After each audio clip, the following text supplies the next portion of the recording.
Hello, everyone, and welcome back to the Startup Operator Weekly Roundup. The Weekly Roundup is the show for people who want to stay updated with major developments within the Indian startup ecosystem. If you're new to the podcast, please do consider subscribing and sharing it with folks who you think will enjoy the show. This week, Roshan and I will be talking about the various steps which the government has undertaken over the past few weeks to identify those unique innovations within the country and try to implement them at a larger scale. Now, this has been done with the likes of Smart India Hackathon and even various ministries coming together to launch their own startup innovation challenges. Also, last week, Zomato has unveiled its intercity food delivery services, which is being piloted in Gurugram. But that also has hit some roadblocks. So we'll be talking about these points and more in today's roundup. So let's get started. Roshan, how's the week been for you? Hate to start the roundup with a series of obituaries, but I would be remiss not to mention the few people who passed last week. Cyrus Mistry, who was the former chairman of the Tata Group and also was at the helm of the Shapurji Palonji Group as well, passed away at the age of, I think, 51 or 52. In a very tragic accident. And from all accounts, the man was extremely affable, personable, very down to earth, and also a key leader in the industry. And it also called to question some of the road safety standards, right, and the car safety as well. The two people who were not wearing their seat belts in that accident met a very fatal end, right? And this is such a harsh reminder for all of us that we have to take care of our safety. And not a lot of people know that if you don't wear the seat belts at the back, the airbags are not activated. So folks, please take care of yourself. It's just have one life. Make sure that you adhere to these standards when you're traveling. We also had Queen Elizabeth II pass away last week, just as the UK had a new Prime Minister, Liz Truss. And what can I say, man? She was 96, at the helm for about 70 plus years, and has seen everything, right? Has seen She has seen 15 World War prime II. ministers during her lifetime. Also. Exactly, starting from Winston Churchill onwards. Even a couple of days back, she was seen meeting the new prime minister as well, right? But yeah, pretty sad. Someone who has seen so much. People talk about colonialism and the legacy and whatnot. It's important to remind ourselves that the modern nation of UK is different, right? And we certainly should not forget whatever has happened to us. But at the same time, we have to understand that, hey, we're negotiating with a modern nation, and especially given that this year we will perhaps end up signing the free trade agreement with the UK as well, right? And we cross them to become the fifth largest economy in the world. A more strident, confident India will not be insecure about these things. We should definitely remember these things and make sure that none of that stuff happens again. But yeah, we should negotiate in good faith with people, right? Also, perhaps not very well known outside of cultural milieu, Professor B.B. Lal, who was the former Director General of the Archaeological Society of India, also passed away last week. And he is somewhat of a stalwart, right? A lot of Indian history has been bereft of archaeology. Has just been a bunch of folks who have been reading manuscript and whatnot to really understand what has happened before. Professor Lal was a pioneer in that sense. He relied on science and he relied on archaeology to hypothesize on a few of these things, right? So again, he will surely be missed, and his contribution was immensely valuable. But yeah, aside from that, I guess we've all seen what happened in the Asia Cup in the with the Indian cricket team. Good to see that Virat Kohli is back to form. The match hopefully. went on till the last ball. Yeah, so that's been my week so far. How are things with you? Things have been great. Unfortunately, we were not able to do the roundup last week, and sorry, folks, that's on me. I was traveling, but yeah, it's good to be back. And it's the first roundup we're doing for the month of September, and yet we do not see any uptick in the fundraisers. So this is kind of interesting as we enter the last quarter of the year. But having said that, there has been a couple of great news from the week that was the Smart India Hackathon came to an end. Now, the Smart India Hackathon, as we discussed in the last roundup, was part of the Azadi Ka Amrit Mahotsav celebrations, right? And the Ministry of Education's Innovation Cell and All India Council for Technical Education hosted nationwide event. In the finals, a lot of teams emerged victorious from across the country, but I wanted to talk about a few of them, right? That which really stood out for me. One was 6 Pixels from Kerala. And they spoke to Prime Minister Modi about their project on translation of text in ancient temples into Devanagari. Then there was another team from Tamil Nadu called Team Actuators, who were given a challenge regarding persons with disability. And they worked on the problem of how bow-legged or knock-kneed people could live a better life in society. Then Viraj Vishwanath Marathe, who is the winner from SIH Junior from Gujarat, he developed a mobile game application called HCAM for people suffering from dementia. And then there was Team Sarvagya from West Bengal, who informed the Prime Minister about their work on enabling the transfer of multimedia data securely on radio set through radio waves without the internet. Now, these are some really kick-ass innovations that you are seeing coming out from the various nooks and corners of the country, right? And we have seen what platforms like Shark Tank has done for the country. And now with the government also actively participating into startup innovations like this, and we'll be talking more about it later in the roundup.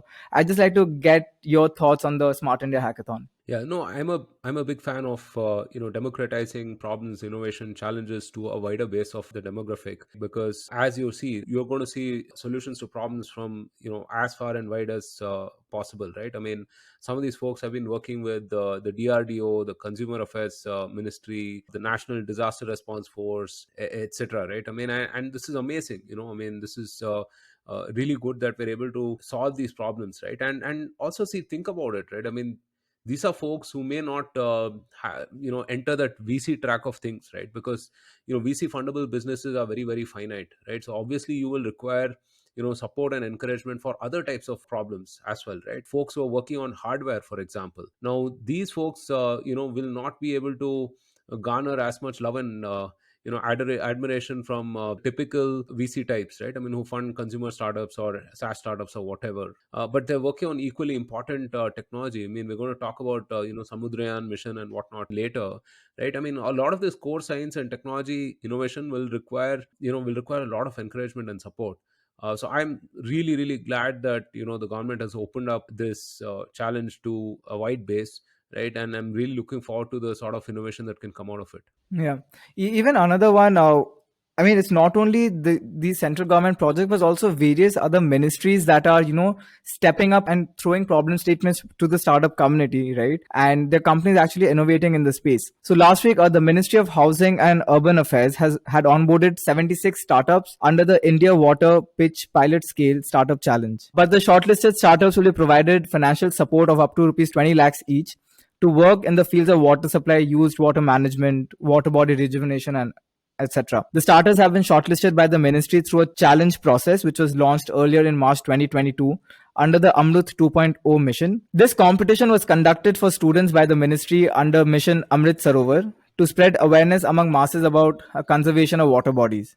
And during the event, the ministry also launched a toolkit for Pay Jal Sarvekshan in 485 different cities. Now, this initiative is under the Jal Jeevan mission, and under it will assess the cities with respect to the quality of water and the quality of water delivery to citizens.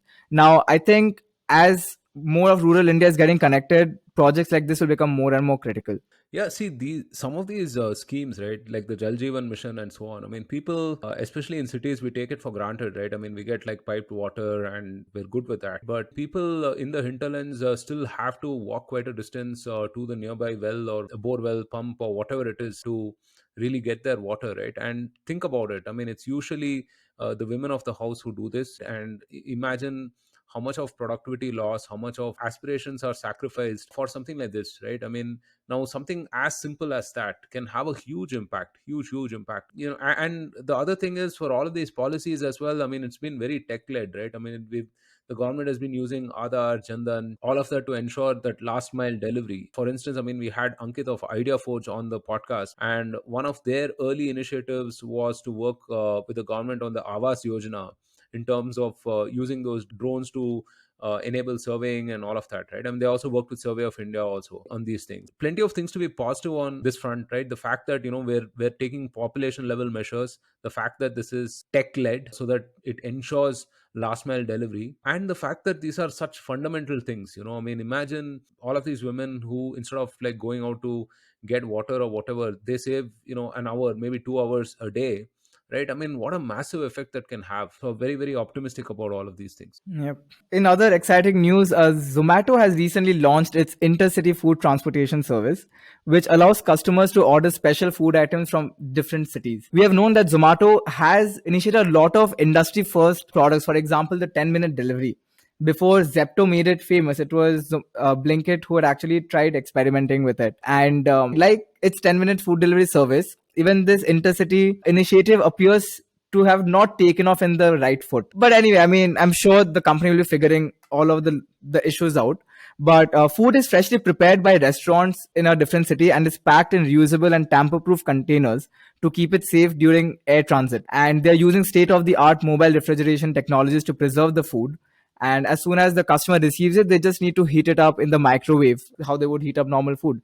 Now, this is, I mean, great innovation. Like, personally, I know every time I used to go back to Calcutta, Roshan, I get back like 5, 6 dabbas of Calcutta biryani. And now sitting in Bangalore, it's possible for me to just order it directly on Zomato. I've never had any of that biryani, by the way. I've never sampled any of it. Right? So So it's that good. thanks It so much, gets over Gunjan. even before you can come to the table.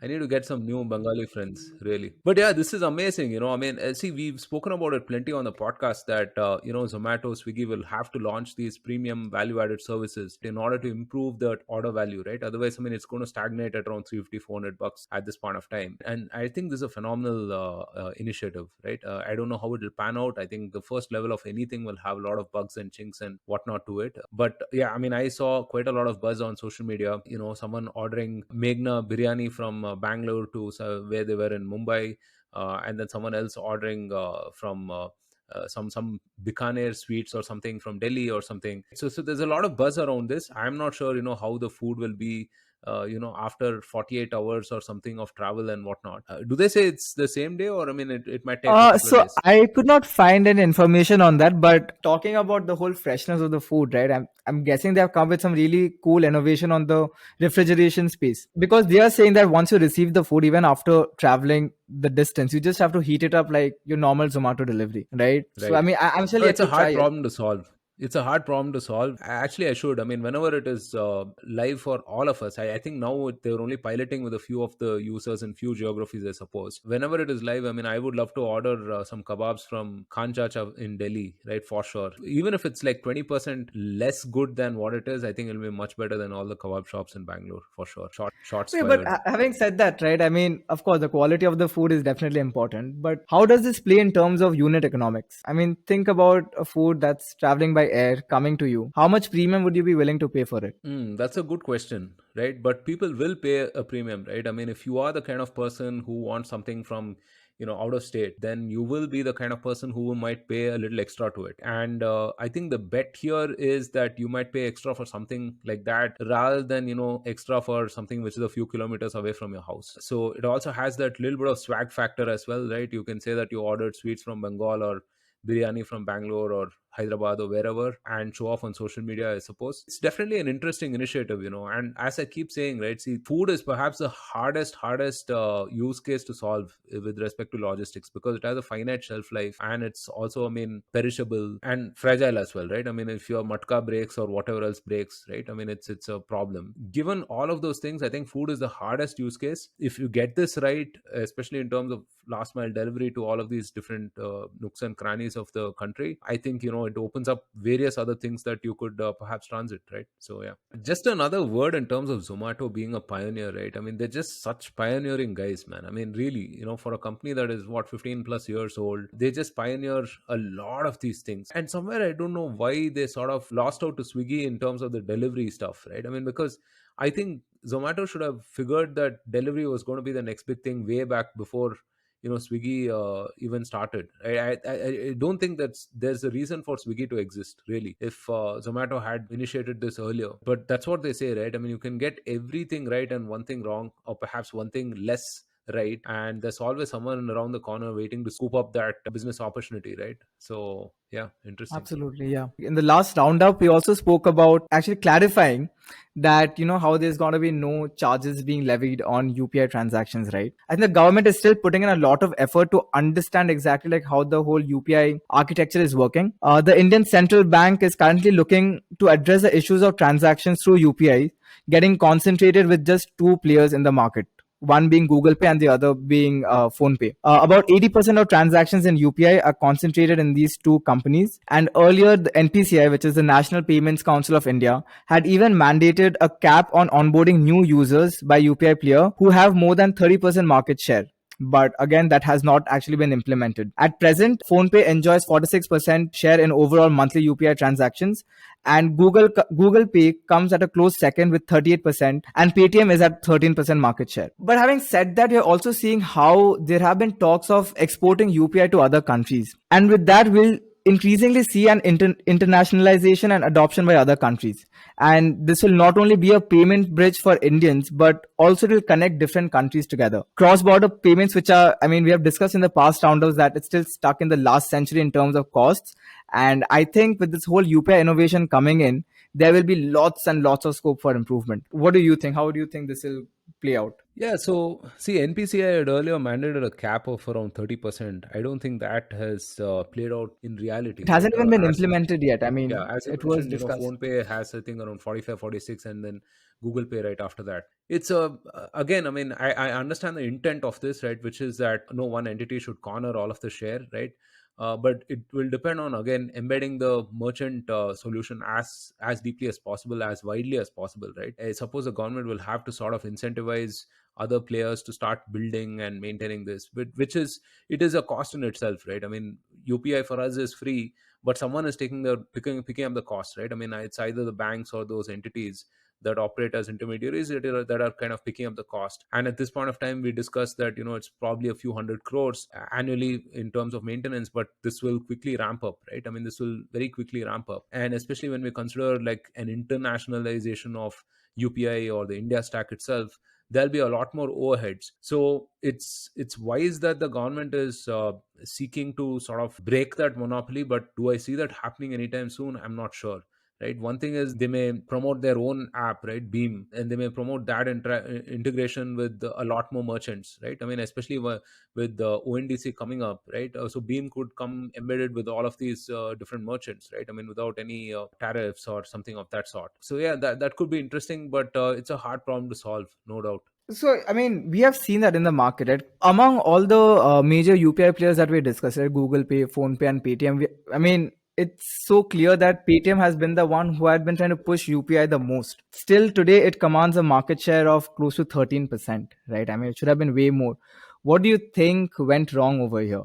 Well, again, a lot of things go into something like this, right? One is that I think a lot of people have spoken that, Paytm didn't have a cohesive sort of a business plan, right? They wanted to do everything with everything about everything, right?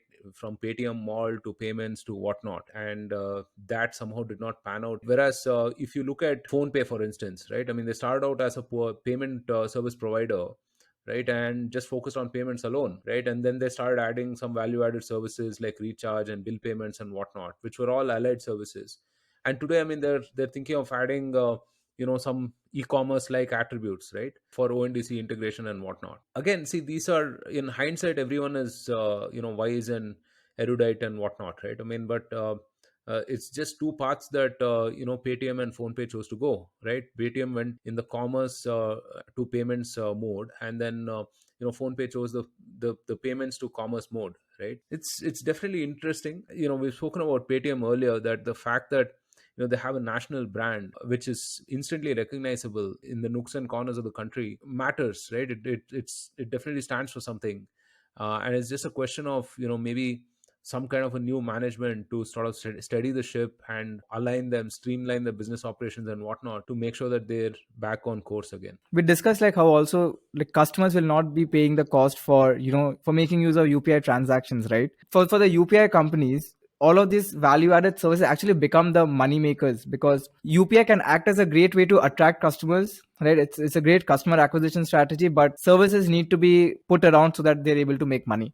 But folks, if you have any other thoughts or if you have any comments on this point, please do let us know in the comments below, and we'll be happy to discuss them in the next roundup. That's the only way they'll make money, right? Because payments, as a they'll not be able to charge for anything much for payments anyway, right? So yeah. So let's talk about another initiative by the Indian government. The government will soon start its mega ocean mission called Samudrayaan to explore the deep waters. The Indian government launched the mission in October of 2021, and with this, the country will be joining the elite club of nations such as US, Russia, Japan, France, and China to have niche technologies and vehicles to carry out subsea activities. It is aimed to develop a self-propelled manned submersible to carry 3 human beings to a water depth of 6,000 meters in the ocean with a suite of scientific sensors and tools for deep ocean exploration. This vehicle, which is called the Matsya 6000, was developed indigenously, and it will facilitate the Ministry of Earth Sciences in conducting deep ocean exploration. Something very cool here to note is that it has an endurance of 12 hours of operational period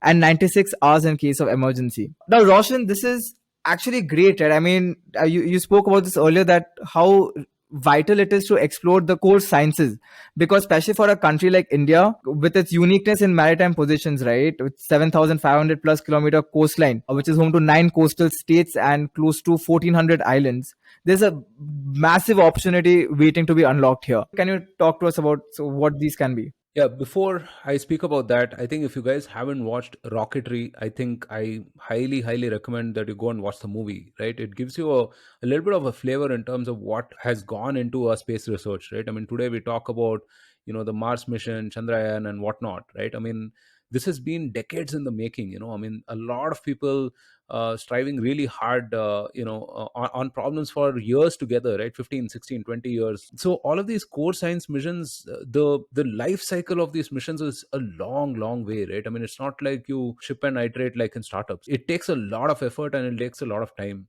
And so, what you do right now may show impact, 30 years later. So it requires a lot of foresight in that sense, right? See, if you were to look at oceanography and ocean research and stuff, right? I mean, 70% of the world earth is covered in water, right? I mean, so while it's important for us to explore space, I feel like, water and the seas and the oceans are sort of the low hanging fruit for us in that sense, and there can be a lot of value to this, right? For sure. I mean, as you mentioned, India itself is surrounded on three sides by ocean.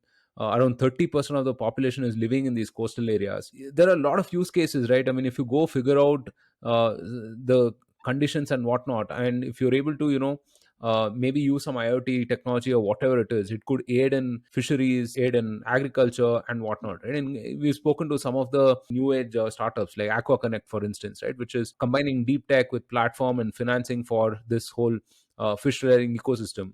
And they do something similar, right? I mean, they figure out, what is the ideal condition for rearing the fish, and if there are any discrepancies, it can alert and signal and whatnot. Doing these kind of things at a government scale, at a population scale, at that level will certainly have a lot of impact, because it's a hard life, right? I mean, when you're a farmer, an agriculturist, or a fisherman, or whatever, you're going out in the open, in the seas, you're relying on the wisdom of the ages to sort of live your life, right? But you've seen how climate change has happened, right? I mean, everyone is pretty much impacted by it, and so these folks can really, really get all the support and encouragement from things like this.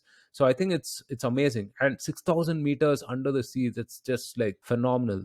Phenomenal. I mean, I've gone scuba diving maybe like once, and I just couldn't stand the pressure, right? I mean, it was, so I can't even imagine, I can't even wrap my head around 6,000 meters under the sea. So yeah. All right, let's move on to some of the fundraise announcements from the previous week. Sequoia-backed revenue-based financing platform Club has marked the final close of its maiden 200 crore revenue-based debt fund to back consumer tech companies ahead of the festive season. With the close of this fund, Club aims to invest in growth stage businesses during the festive season, and they'll be investing in the range of 5 lakhs to 30 crore rupees in businesses with a tenure of 1 to 24 months. So what Club basically does, it provides flexible funding up to 30 crore rupees to digital businesses and SMEs who have a recurring revenue. And this is offered through different capital structures for businesses across all stages for recurring marketing, inventory, and even capex expenses. Club claims to have invested in more than 600 rounds for over 300 brands across India. Now, I think this number can easily challenge some of the well-established VC investors in the country. But considering that, like with no uptick in funding activity happening, startups can really look at alternate investments like this. We have discussed this earlier, but I mean, any insights from you? Yeah, see, alternate forms of financing are always welcome, right? We've spoken to Rajan and Prasanna of Upeka as well, and they do this revenue-based financing as well. Revenue-based financing at the core is basically to use your receivables as some sort of a collateral, leverage that, and take these sort of loans and financing from entities like Club and entities like Upeka and whatnot, right? I mean, it's a more sustainable sort of a model if you think of businesses that generate cash flows, right? Actual real cash flows, like SaaS businesses, for example, right? It gives a certain optionality to the founder as well, right? I mean, they don't have to like lose their equity in in the growth phase of the business, right? We've seen how, when once people raise massive rounds from VCs, I mean, the founder equity is down to single digit almost after like 3-4 rounds, right? So some have argued whether that is indeed the right approach or not, right? In fact, just today, I mean, I think there was a TechCrunch article on how Zoho has become India's first $1 billion ARR company. Zoho is generating $1 billion ARR every year, which is amazing, right? And completely bootstrapped without any external funding as such. So I think, there are multiple ways of building a business, and I think, founders should explore all of these things, especially now when there's a funding winter. Series B, Series C kind of rounds have dried up. Always good to bet on the fact that, hey, I mean, if you have these receivables, why not use that instead, sort of grow your business, right? So yeah, we'll be talking to Club's founder Anurag sometime maybe this month, later this month. So that should be an interesting episode for sure. Yes. Also, some other fundraise news from the previous week. We did have one startup enter the Unicorn Club, which was Tata 1MG. They raised $40 million from Tata Digital, MPOF Mauritius, HBM Health. So yeah, Tata 1MG raised $40 million from Tata Digital, MPOF Mauritius, and other venture capital companies at a valuation of $1.25 billion. Apart from that, Akshay Kalpa Organic, which is an organic dairy enterprise, they raised $15 million from British International Investment, Rainmatter Foundation, and Venture Dairy. SoftBank Group is also in talks to invest $35 million in Indian car service and repair firm Go Mechanic in what would be one of the Japanese investors' smallest bets in India by its Vision Fund. And Vision Fund, as you all know, is typically signs much bigger checks. Now, I think it's the first time we are seeing SoftBank also cutting down on the check sizes. Now, this is pretty interesting, don't you think? It's a sign of the times, I suppose, right? SoftBank had an epic quarterly loss, right? I mean, of something around $26 billion at the Vision Fund, based on the correction that's happened in the tech markets, right? So you're seeing some amount of reason sort of return, in that sense. Interestingly, I think Rajiv Mishra, who was at the helm, has also moved out of SoftBank. So some of these folks, right, Tiger and SoftBank, I mean, they will come in at all stages of the funding cycle right now. I don't think that they can just wait it out and come in at a Series C, Series D, a typical growth stage sort of a round anymore, right? I mean, 2021 proved that that cannot happen, right? I mean, you saw Tiger lead Series A in a lot of companies, for instance. So yeah, I mean, this is just sign of the times. No, don't have to read too much into it. I suppose it's just a matter of financial cycles. The other interesting thing is 1MG, right? Now, I've ordered from 1MG a couple of times, and I see what Tata is trying to do with the new coins and everything, right? Tata Digital. I think it's certainly an interesting experience for sure.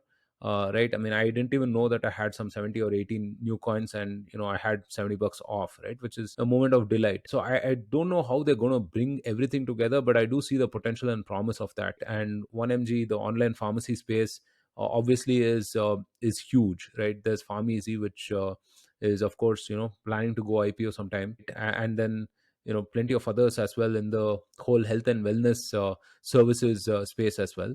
So it's a sound business for sure. Definitely in terms of expanding, definitely in terms of the scope to expand services and so on, and also being integrated with Tata's many other services. So yeah, interesting for sure. Okay, so for Talk of Town this week, right now, this was hilarious. Now, I think in one of a brand campaign for Misho, they partnered with Saurav Ganguly to release a movie poster, right? If I can say that. And I think Misho had sent a blurb to Saurav Ganguly to post, and I think they just copy pasted it. So the actual post reads within asterisk post copy. It was fun shooting for it. My new mega blockbuster is releasing soon. Hashtag hashtag hashtag. Then the next line it's written again up with an asterisk. Please ensure that the Misho brand name or Misho hashtag is nowhere mentioned in tomorrow's 1st September post. And this went live on social media. Now, I mean, I found it really hilarious. Now, I don't know whether this was actually planned or it was just an accident. What's your understanding of this? No, I don't think it was planned, but I really liked how Misho played it off, right? When the other hits, it's a 6. When the other miss hits, it's still a Yeah. 6. Yeah, that Very was cheeky. amazing.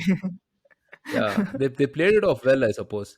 And we've seen this plenty of times, right? I mean, this is every brand manager's nightmare. But yeah, I mean, good that they kind of salvaged something out of it, right? And it's Yeah, as true. they always say, right? There is nothing called negative publicity as long as you know how to turn the narrative in your favor. So I think this is a Absolutely. classic example of that. Awesome. So Roshan, you'll be traveling to US very soon, right, to attend the SaaStr Global Conference, right? So within this travel, are you planning to talk to any founders during this week?